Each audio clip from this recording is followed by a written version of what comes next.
I had a really interesting conversation with my colleague today, and she shared a very interesting concern she had over the Gen Z or like late millennial generation. She believes the generation is a bit too weak. Too weak in the sense that we focus too much on how we feel, even though our feelings may not be accurate.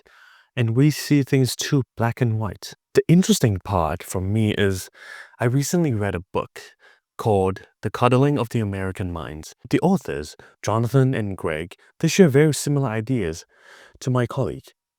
Same idea. The people nowadays are too weak because they focus too much on how they feel instead of reality, instead of facts. And people see things black and white, but the world is very gray.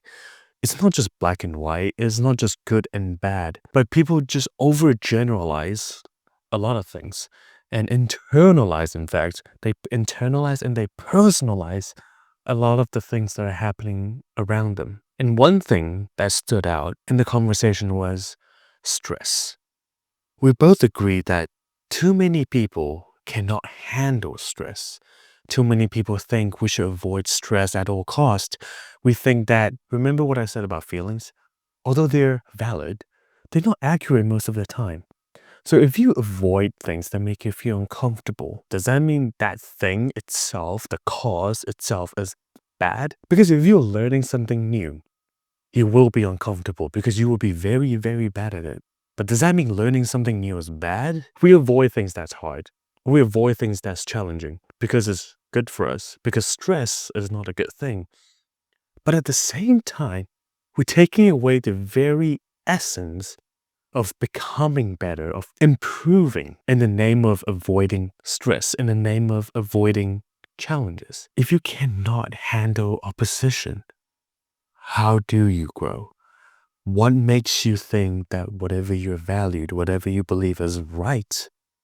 And also, our beliefs and values are heavily influenced by our environment. If you're constantly exposed to one thing in life, you naturally drive away from the other. And you'll be so determined that your way of living is correct and the other person or other system's living is wrong.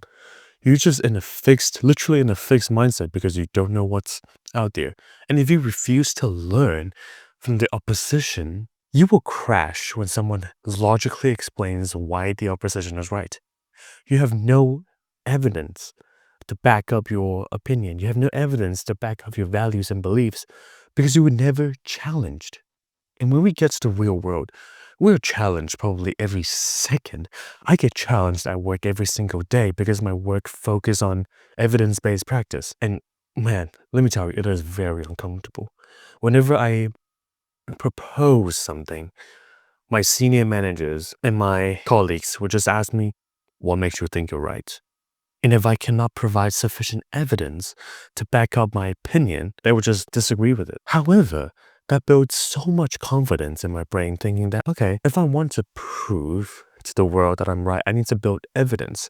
And one of the ways to build evidence is by asking a lot of questions to the opposition. Ask them why they think my opinion is wrong. Ask them why they think my proposal might not be the most suitable for the company. And that's how people learn. That's how I learn. So please do not limit your ability to learn. Do not limit your ability to absorb new information and to become better simply because you try to avoid discomfort. That's how you learn. Again, we don't learn from being comfortable. We learn from being in a state of discomfort because learning itself is uncomfortable.